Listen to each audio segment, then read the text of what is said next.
Olá, companheiros, estamos encerrando o nosso curso de Introdução à Programação em Python. Esperamos que todos tenham gostado do curso até aqui. Para encerrar, nós vamos, nesta aula, falar um pouquinho, uma introduçãozinha sobre a programação web para Python. Este assunto será objeto de um novo curso que vocês receberão aqui neste canal. Muito obrigado pela companhia até aqui e até o próximo curso. A programação para web funciona da seguinte forma.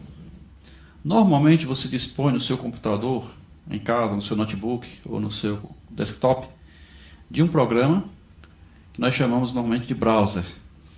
Esse browser pode ser o Internet Explorer, pode ser o Mozilla Firefox, pode ser o Opera, o Chrome do Google, que é esse que está aqui, vocês estão vendo a miniatura dele aqui, é o Chrome do Google. Bom, neste browser, na barra de endereço, você digita um endereço qualquer. Esse endereço vai ser trabalhado inicialmente pela sua própria máquina. Ela vai consultar um servidor de endereço para verificar de onde se trata essa primeira parte do endereço. Então, descoberto de onde se trata essa primeira parte do endereço, o seu número IP, ela vai enviar para esse endereço a URL, ou seja, esse endereço aqui como ele está. Ele vai enviar para esse IP que ela acabou de descobrir, ela vai enviar os dados, essa parte seguinte aqui da URL. Então envia uma solicitação ao servidor informando esses dados aqui inicialmente. Bom, o servidor recebe então os dados da máquina cliente e prepara uma resposta. Essa resposta normalmente é feita na forma de um documento.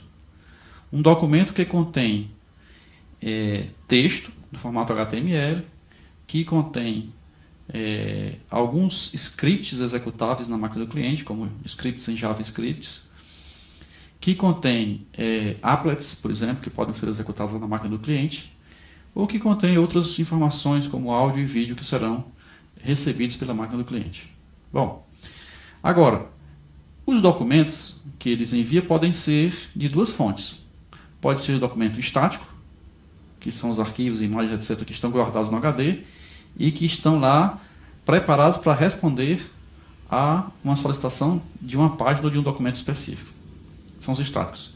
Mas podem ser dinâmicos. Dinâmicos quer dizer, elas vão se adaptar, não é só chegar neste endereço aqui e receber uma página que já está guardada. Não, elas vão se adaptar de acordo com as informações que elas recebem aqui, elas vão se adaptar, vão fazer algum tipo de cálculo, vão gerar um conteúdo, e esse conteúdo será enviado também para o cliente.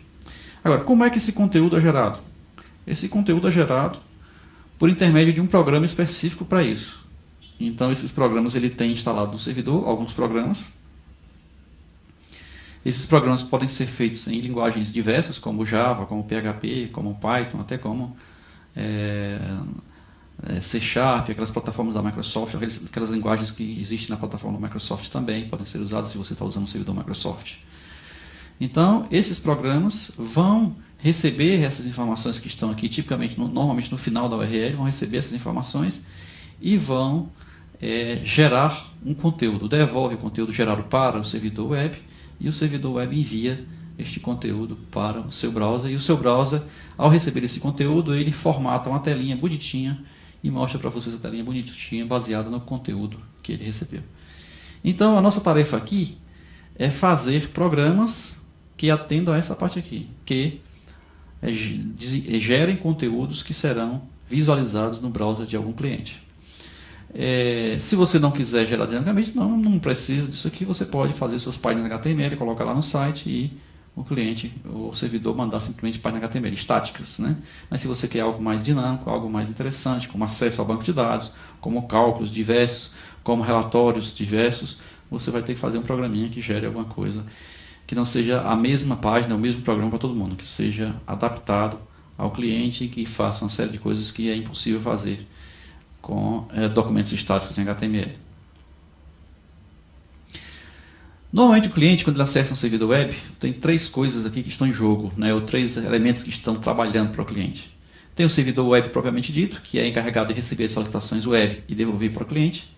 Tem o servidor de aplicação, que é responsável pela execução das aplicações localmente no cliente, nas aplicações que vão gerar conteúdo. E tem um servidor de banco de dados, que vai acessar um banco de dados específicos, caso você na sua aplicação necessite acessar uma grande massa de dados, um grande banco de dados que esteja em algum lugar.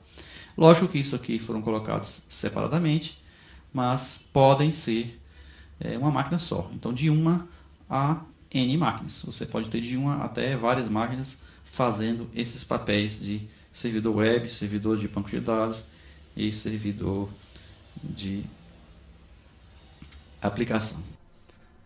O processo de desenvolvimento web, ele segue mais ou menos essas fases aqui. Ele tem uma fase de desenvolvimento mais intensa, onde as pessoas trabalham, programam, desenvolvem. A seguir uma fase de testes, a seguir uma fase de deploy. Esse termo deploy é utilizado para determinar ou definir o ato de você instalar a tua aplicação já num ambiente próprio para ser executado, próprio para ser colocado em produção, colocado disponível para os clientes utilizarem. Então você tem aqui essa fase depois do deploy, ela pode retornar ao desenvolvimento e continuar testes e assim por diante. Você pode ter alguma coisa cíclica aí. Então lembrando que essas fases são bem claras, né? Em cada um dos momentos você tem que fazer uma atividade destas aqui. Então você, para desenvolver web, você tem normalmente que lidar, os desenvolvedores têm que lidar com o ambiente de desenvolvimento e testes. Então ele fica lá com o seu pequeno ambiente de desenvolvimento. Pode ser máquinas menos robustas ou sei lá, talvez mais robustas, não sei, depende ainda de cada situação. Mas você tem um conjunto de máquinas preparadas para exclusivamente ambiente de desenvolvimento. E você tem em seguida, quando esse desenvolvimento está pronto, você tem um ambiente de produção diferente, onde você é colocado os servidores da instituição, os servidores da empresa, do cliente, que vão suportar as aplicações que foram criadas nesse ambiente aqui. Então, muito raramente, o mesmo ambiente de desenvolvimento é o mesmo ambiente de produção. Muito raramente, não é comum que isso aconteça. Você pode, inclusive, fazer o desenvolvimento todo local em apenas uma máquina. Você usar a sua máquina, se você se tratar de um desenvolvimento pequeno, você faz tudo na sua máquina, em uma só máquina, e depois coloca no servidor da empresa para produção.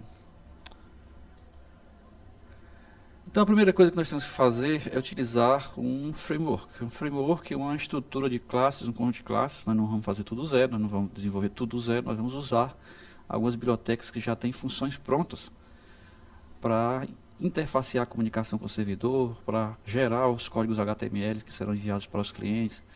Tem uma série de ferramentas que já existem em qualquer framework. Então existem N frameworks no mercado, existem vários frameworks, né? O Java Server Faces, o Struts, o Ruby com Rails, né? O Rails para o Ruby.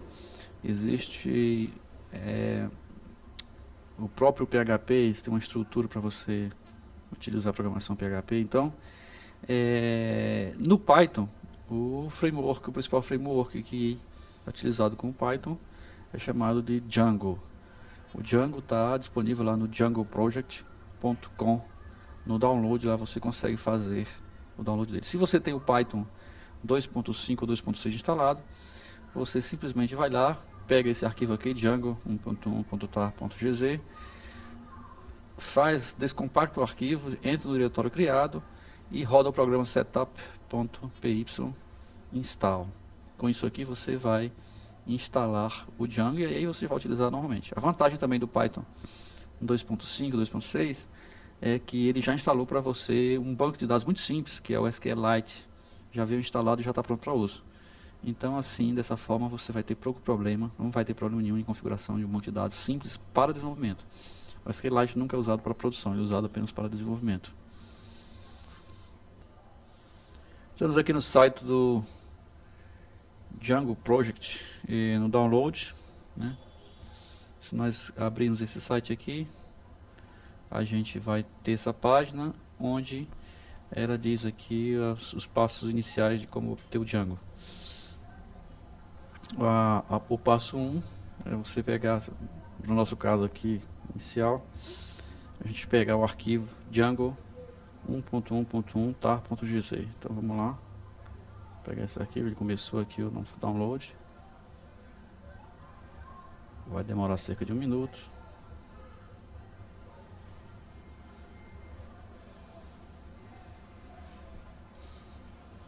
Pronto, então já fizemos o download do nosso arquivo django.tar.gz. Vamos ver aqui, nós estamos Lembrar que aqui nosso ambiente aqui é o macOS. Vamos. Aqui nós temos nas transferências o nosso arquivo Django. Vamos clicar no Django para descompactar. E aí ele criou um diretório para a gente, Django 111.